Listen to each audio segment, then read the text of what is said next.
सुबह का समय था। महेश अपने खेतों पर पानी लगाने जा रहा था। तभी अचानक उसे किसी बच्चे की रोने की आवाज सुनाई दी। आवाज को सुनकर वह वहीं पर रुक गया। अरे, ये बच्चा कहाँ पर हो रहा है इतनी सुबह सुबह? महेश ने इधर उधर देखा। तभी उसे एक खेत में बच्चा दिखाई दिया। बच्चे को देखकर उसने बच्चे को उठा लिया और इधर उधर देखा तो वहाँ कोई नहीं था। अरे, यहाँ तो कोई भी नजर नहीं आ रहा। ये बेचारा भी तो नवजात है, इसे भला कौन छोड़ गया यहाँ पर? अले अले अले अले अले। महेश को कुछ समझ नहीं आया और वह उस बच्चे को घर ले आया। क्योंकि महेश की कोई संतान नहीं थी। उसकी पत्नी विद्या ने जब बच्चे को देखा तो कहा, अजी, आप ये बच्चा कहाँ से ले आए? ये मुझे खेतों में पड़ा मिला, रो रहा था। क्या? खेतों में? पर इस खेतों में कौन छोड़ गया? मुझे नहीं पता। लो, तुम इसे संभालो, शायद ये चुप हो जाए। यह सुनकर विद्या ने बच्चे को शांत कराया और जब विद्या ने गौर दिया तो पता लगा वह लड़का है, जिस पर विद्या ने कहा, पता नहीं आजकल कैसा जमाना आ गया है। लड़कियों को तो छोड़ा जाता है, पर अब लड़कों को भी आजकल इस तरह फेंकने लगे हैं। कोई बात नहीं, वैसे भी हमारी कोई संतान नहीं है। आज से ये हमारे बेटे के रूप में परवरिश करेगा। हाँ हाँ, और इसका नाम विजय होगा, क्योंकि इसने अपनी मृत्यु पर विजय पाली। क्योंकि अगर आप नहीं आते तो कोई भी जंगली जानवर इसे खाकर चला जाता। यह सुनकर महेश भी काफी खुश हुआ। समय के साथ विजय बड़ा होने लगा। विजय बहुत ही होशियार और बहादुर था, जिसे देखकर लोग काफी हैरान होते। अरे महेश, मानना पड़ेगा, तेरा बेटा तो बड़ा ही होशियार है। ऐसा लगता है जैसे ये किसी राजघराने का हो। इसके चेहरे का तेज तो देख। हाँ, सही कह रहे हो। मेरा बेटा बहुत ही बहादुर है। जरूर ये मेरा नाम रोशन करेगा। हाँ। वही समय के साथ विजय को जंगलों में जाना काफी पसंद था, क्योंकि वहाँ पर वह जंगली जानवरों का शिकार करके लकड़ियाँ लाता और भी बहुत सारे काम करता, जिसे देखकर महेश काफी खुश होता। एक सुबह विजय खेतों पर काम कर रहा था। तभी महेश ने कहा, अरे बेटा, जब देखो तब तू काम में लगा रहता है, थोड़ा बहुत आराम भी कर लिया कर। पिताजी, मुझे काम करना अच्छा लगता है। मुझे ऐसा लगता है जैसे मेरे शरीर में कितनी शक्ति हो। हमेशा काम करने का मन करता रहता है। चलो, ये तो बहुत अच्छी बात है। इस बार हमारी फसल भी बहुत अच्छी हुई है। हाँ, और लगता है इस बार हमारी फसल बहुत अच्छे दाम में बिकेगी। यह सुनकर महेश भी काफी खुश हुआ। समय के साथ सब सही चल रहा था। जब विजय 18 वर्ष का हुआ, एक दिन अचानक उसके सीने में दर्द उठा, जिसे देखकर विजय काफी ज्यादा हैरान हुआ। अरे, ये मेरे सीने में दर्द क्यों हो रहा है? तभी अचानक विजय की नजर सीने पर गई तो उसने देखा वहाँ पर त्रिशूल बना हुआ था, जिसे देखकर विजय हैरान हुआ। अरे अरे, ये मेरे सीने पर त्रिशूल का निशान कहां से आ गया? अभी तक तो मेरे सीने पर कोई निशान नहीं था। विजय को कुछ समझ नहीं आ रहा। उसने अपनी माँ विद्या से कहा, माँ, देखो, ये मेरे सीने पर त्रिशूल का निशान कहां से आ गया? विद्या ने जब त्रिशूल का निशान देखा तो वह भी हैरान होकर बोली, मुझे नहीं पता ये तेरे सीने पर कहां से आया। पर माँ, आपको तो इस बारे में कुछ पता ही होगा ना? नहीं नहीं बेटा, मुझे इस बारे में कुछ नहीं पता।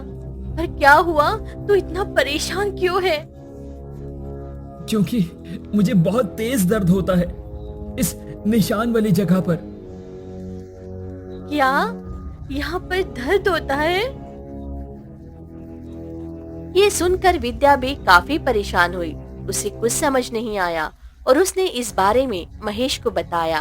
तो महेश ने कहा, मुझे तो ऐसा लगता है जरूर इस निशान के पीछे कोई रहस्य है, पर हम उस रहस्य को नहीं सुलझा सकते हैं। इसे विजय को खुद ही सुलझाना होगा। क्या हम विजय को बता देंगे? हम उसके नहीं नहीं, जब सही समय आएगा तो विजय को अपने आप पता लग जाएगा। अभी हम उसे कुछ नहीं बताएंगे क्योंकि हम अपने बेटे को खोना नहीं चाहते हैं। वही समय के साथ हर पूर्णिमा को विजय के सीने में दर्द उठा करता था, जिस वजह से विजय काफी ज्यादा परेशान हो जाया करता। वही अपने बेटे की ऐसी हालत देखकर विद्या भी काफी परेशान होती। हे भगवान, पता नहीं ये क्या है जो मेरे बेटे का पीछा नहीं छोड़ रही। आखिर ये निशान किस चीज का है? किसी को कुछ समझ नहीं आ रहा था। वही विजय उस दर्द को सह नहीं कर पा रहा था। एक बार की बात है, विजय जंगलों में घूमने के लिए गया क्योंकि उसे जंगल से लकड़ियां लानी थी। जंगल आने के बाद वह लकड़ी काटने लगा। तभी अचानक उसके सीने में फिर से दर्द उठा और वह एक पेड़ के नीचे बैठ गया। तभी वहाँ से एक साधु गुजरा। साधु ने जब उसे इतना परेशान देखा तो कहा, क्या हुआ? तुम इतने परेशान क्यों लग रहे हो? पता नहीं साधु महाराज, मेरे सीने पर ये अजीब सा निशान कैसा है? इसमें बहुत दर्द उठता है। साधु ने जब विजय के सीने पर निशान देखा तो कहा, अरे, ये तो वही त्रिशूल है जिसे दुष्ट परी का अंत होगा। ये आप क्या कह रहे हैं? कौन से दुष्ट परी? और भला इससे मेरा क्या संबंध है? अरे, तुम्हारे माता पिता ने तुम्हें इस बारे में कुछ बताया नहीं? नहीं नहीं, उन्होंने तो मुझे कुछ भी नहीं बताया। आखिर क्या रहस्य है इसका? अरे, तुम एक राजकुमार हो, तो तुम्हारे माता पिता ने तुमसे इतनी बड़ी बात छुपाई कैसे? नहीं नहीं, मैं कोई राजकुमार नहीं हूँ। आपको जरूर कोई गलत फहमी हुई है। ये तुम क्या कह रहे हो? तुम एक राजकुमार हो और तुम्हें एक दुष्ट परी का अंत करना है, इसीलिए तुम्हारे सीने में त्रिशूल है। ये सुनकर विजय काफी ज्यादा हैरान हुआ और वो घर आ गया। विजय को इतना परेशान देखकर विद्या ने कहा, क्या हुआ बेटा, तू लकड़ी नहीं लाया? नहीं माँ, मैं लकड़ी नहीं लेकर आया। वैसे एक बात पूछूं माँ, क्या मैं आप लोगों का ही बेटा हूं ना? ये सुनकर विद्या थोड़ी हैरान हुई और बोली, ये तुम क्या कह रहे हो विजय? मैं जो पूछ रहा हूँ आप मुझे उसका जवाब दीजिए, क्योंकि जंगल में मुझे एक साधु मिला था। वो बता रहा था मैं आप लोगों का बेटा नहीं हूँ, बल्कि एक राजकुमार हूँ। ये सुनकर विद्या काफी ज्यादा हैरान हुई और बोली, नहीं नहीं नहीं, ऐसा कुछ नहीं है। तभी वहाँ पर महेश आ गया। महेश ने जब यह सुना तो कहा, क्या हुआ? किस बारे में बातें कर रहे हो? पिताजी, माँ बता क्यों नहीं रही? क्या मैं आप लोगों का असली बेटा नहीं हूँ? हाँ बेटा, तुम हमारे असली बेटे नहीं हो। तुम तो हमें खेत में पड़े हुए मिले थे। क्या? इसका मतलब साधु सही कह रहा था। तो मेरे असली माता पिता कहाँ हैं? मुझे नहीं पता बेटा, तुम्हारे असली माता पिता कहाँ पर हैं, और ना ही मैं तुम्हें रोकूंगा। तुम चाहो तो उन्हें ढूंढ सकते हो। ये सुनकर विजय को सारी बात समझ आ गई। इस पर विद्या ने कहा, तो क्या अब तू मुझे छोड़कर चला जाएगा? ऐसी बात नहीं है माँ, मैं आपको कहीं छोड़कर नहीं जाऊंगा, पर मैं अपने असली माता पिता को ढूंढना चाहूंगा कि उन्होंने मुझे इस तरह फेंक क्यों दिया था। यह सुनकर विद्या ने कहा, ठीक है, मैं तुझे रोकूंगी नहीं, पर मुझसे मिलने आते जाना, क्योंकि तेरे सिवा मेरा इस दुनिया में कोई नहीं। आप ऐसा क्यों कह रही हैं माँ? मैं जल्द ही लौट आऊंगा। ये कहकर विजय अपने असली माता पिता की खोज में निकल गया। विजय को समझ नहीं आ रहा था कि वह कहाँ से शुरू करे, क्योंकि उसे कुछ भी पता नहीं था। बस इतना पता था कि वह एक राजकुमार है और उसने गांव-गांव जाकर वहां के राजा के बारे में पूछना शुरू कर दिया। उसे कुछ पता नहीं लगा, जिससे वो काफी ज्यादा परेशान हुआ। इस तरह तो कुछ भी पता नहीं लग रहा। आखिर मैं अपने माता पिता को ढूंढूं कहाँ?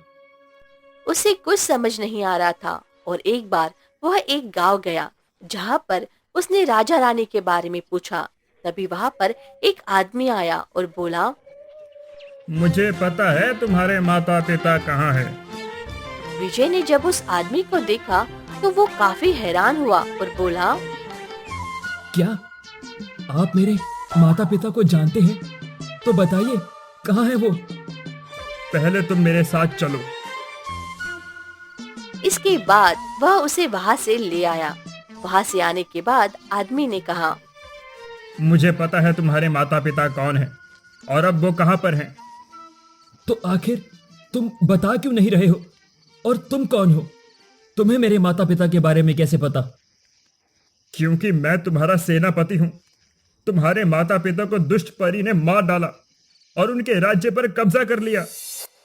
क्या उसने मेरे माता पिता को मार डाला था? हाँ, और इसीलिए तुम्हारी माँ ने तुम्हें बचाने के लिए एक खेत में छोड़ दिया, जिससे दुष्ट परी को पता ना लगे, क्योंकि दुष्ट परी को पता था तुम ही उसका अंत कर सकते हो। इसीलिए वो तुम्हें हर हाल में मारना चाहती थी। यह सुनकर विजय काफी ज्यादा दुखी हुआ, क्योंकि वह तो सोच रहा था उसके माता पिता ने उसे धोखा दिया था, पर बात तो कुछ और ही थी। उसने कहा, तो आखिर वो दुष्ट परी कहाँ है? इसके लिए तुम्हें उस काली पहाड़ी पर जाना पड़ेगा, जहां पर उसका महल है। वहीं तुम्हें दुष्ट परी मिलेगी। पर मैं उसका अंत कैसे कर सकता हूँ? उसका अंत करने के लिए सबसे पहले तुम्हें अपने सीने का त्रिशूल निकालना पड़ेगा। क्या? पर ये त्रिशूल कैसे निकलेगा? मुझे कुछ नहीं पता। तुम मेरे साथ चलो, मैं तुम्हारी इसमें मदद करूंगा। इसके बाद सेनापति उसे एक गुफा में ले गए। गुफा बहुत गहरी थी, जिसे देखकर विजय ने कहा, इस गुफा में हम क्यों आए हैं? क्योंकि यही तुम्हारे सवाल का जवाब मिलेगा। तभी विजय को वही साधु बैठा दिखाई दिया। साधु को देखकर विजय ने कहा, अरे, इनसे तो मैं पहले मिल चुका हूँ। अच्छा, यह तो बहुत अच्छी बात है। चलो, यही तुम्हारी समस्या का हल तुम्हें बताएंगे। यह कहकर वह दोनों साधु के पास आए। साधु ने जब उन दोनों को देखा तो कहा, अरे, आप लोग यहाँ पर एक साथ? आखिरकार तुम्हें तुम्हारे असली माता पिता के बारे में पता लग ही गया। हाँ, मुझे पता लग गया है, पर आपने मुझे बताया क्यों नहीं? अगर मैं बताता तो फिर तुम सेनापति से किस प्रकार मिल सकते थे, इसीलिए नहीं बताया। साधु महाराज, अब आप इनके सीने का त्रिशूल बाहर निकालिए, जिससे ये उस दुष्ट परी का वध करके अपने माता पिता की मौत का बदला ले सके। हाँ हाँ, क्यों नहीं, तुम मेरे सामने बैठ जाओ। यह सुनकर विजय साधु के सामने बैठ गया और साधु कुछ मंत्र पढ़ने लगा। काफी देर मंत्र पढ़ने के बाद एक तेज रोशनी हुई और विजय के सीने से एक त्रिशूल बाहर आया, जिसे देखकर सेनापति काफी ज्यादा हैरान हुआ। वही विजय भी काफी ज्यादा हैरान था। त्रिशूल बाहर आने के बाद साधु ने कहा, ये लो तुम्हारा त्रिशूल। अब इसी त्रिशूल से उस दुष्ट परी का वध करना। मैं उस दुष्ट परी को छोड़ूंगा नहीं, जिसने मेरे माता पिता को मारा है। इसके बाद वह लोग वहां से चले आए। वहां से आने के बाद सेनापति ने कहा, अब आपको सबसे पहले उस काली पहाड़ी पर जाकर दुष्ट परी के बारे में पता करना होगा। वो वहां पर है या नहीं। आप तो कह रहे थे उसने हमारे राज्य पर कब्जा कर लिया था। हाँ, कर तो लिया था, पर वो अपने महल में ही रहती है। इसीलिए कह रहा हूं, सावधानी से जाना, क्योंकि वहां पर बहुत सारी काली शक्तियां होंगी। तुम अपने हाथों में इस त्रिशूल को रखना, जिससे तुम उनसे बच पाओ। ठीक है, मैं इस त्रिशूल को अपने साथ ही ले जा रहा हूँ। यह कहकर विजय उसी काली पहाड़ी के लिए निकल गया। वहीं दूसरी तरफ विद्या काफी ज्यादा दुखी थी। उसे इस तरह दुखी देखकर महेश ने कहा, इतनी दुखी क्यों हो रही हो? वो लौट आएगा। पर अगर उसे उसके असली माता पिता मिल गए तो वह लौट कर नहीं आएगा, ये तो आपको भी पता है। हाँ हाँ, मुझे पता है, पर एक उम्मीद है, शायद वो लौट कर आ जाए, क्योंकि वो भी हमसे उतना ही प्यार करता है। ये तो मुझे भी पता है, पर जब उसे अपने माता पिता मिल जाएंगे तो फिर वो हमसे प्यार नहीं करेगा। ये कहकर विद्या जोर जोर से रोने लगी, जिस पर मुकेश उसे समझाते हुए बोला, हमने उसे पाला है, शायद हमारा और उसका साथ यहीं तक था। जो कुछ भी होता है अच्छे के लिए ही होता है। तुम परेशान मत हो और भगवान पर भरोसा रखो। ये सुनकर विद्या शांत हो गई। वहीं दूसरी तरफ विजय काली पहाड़ी पर आ गया। वहां पर उसे एक बड़ा सा महल दिखाई दिया। महल को देखकर विजय ने कहा, ये जरूर उस दुष्ट परी का ही महल है। मुझे इसके अंदर सावधानी से जाना होगा। यह कहकर वह इधर उधर देखता हुआ महल के अंदर प्रवेश कर गया। महल में आने के बाद उसने देखा वहां पर कोई नहीं था, जिस पर वो काफी हैरान हुआ। बड़ी अजीब बात है, इतना बड़ा महल है पर यहाँ पर कोई भी सैनिक नजर नहीं आ रहा। तभी अचानक उसे किसी औरत की आवाज सुनाई दी और जब उसने पीछे मुड़कर देखा तो वहां पर एक दुष्ट परी खड़ी हुई थी। दुष्ट परी को देखकर वो काफी हैरान हुआ। वह दुष्ट परी ने विजय को देखा तो कहा, आओ आओ, स्वागत है मेरे महल में। बड़े सालों बाद तुम्हारे दर्शन हुए। मैं तो सोच रही थी तुम भी अपने माता पिता के साथ मर गए होंगे। तुमने तो मुझे मारने की पूरी कोशिश की थी, पर वो तो भगवान का साथ था जिस वजह से मैं बच गया और आज तुम्हें मारने के लिए आया हूं। यह तो वक्त ही बताएगा कौन किसे मारता है। वैसे अभी तुम हमारे मेहमान हो, बताओ हम तुम्हारी क्या सेवा कर सकते हैं? मैं तुम्हारा मेहमान नहीं बल्कि दुश्मन हूं और तुम्हें यहां पर मारने के लिए आया हूं। तुम तैयार हो जाओ। इतनी जल्दी क्या है मरने की? थोड़ा आराम कर लो फिर मर लेना। वैसे भी तुम मुझे काफी पसंद आ गए। पहली बार ऐसा हुआ है जब मुझे कोई दुश्मन पसंद आया है। चलो मैं दुश्मनी भूल जाऊंगी अगर तुम मुझसे शादी कर लो। मैं तुमसे कभी भी शादी नहीं करूंगा, समझे दुष्ट परी। मैं तुमसे अपने माता पिता की मौत का बदला लेने आया हूं। ये कहकर विजय दुष्ट परी पर हमला करना चाहा। तभी अचानक वहां पर सेनापति को सैनिक पकड़ कर ले आए, जिसे देखकर विजय काफी ज्यादा हैरान हुआ। तो दुष्ट परी ने कहा, क्या तुम चाहते हो तुम्हारा इकलौता वफादार भी मर जाए? हाँ बोलो। ये सुनकर विजय काफी ज्यादा परेशान हुआ, जिस पर सेनापति ने कहा, तुम मेरी फिक्र मत करो विजय, इसे मार डालो। नहीं नहीं, मैं आपको इस तरह मरने नहीं दूंगा, क्योंकि मेरा दुनिया में कोई भी नहीं है, एक आप ही तो है। यह सुनकर दुष्ट परी बहुत ज्यादा खुश हुई और बोली, मानना पड़ेगा तुम बहुत ही होशियार हो। तो फिर चलो शादी की तैयारी शुरू की जाए, क्योंकि आज मैं तुमसे शादी करके अमर हो जाऊंगी। यह सुनकर विजय काफी ज्यादा हैरान हुआ।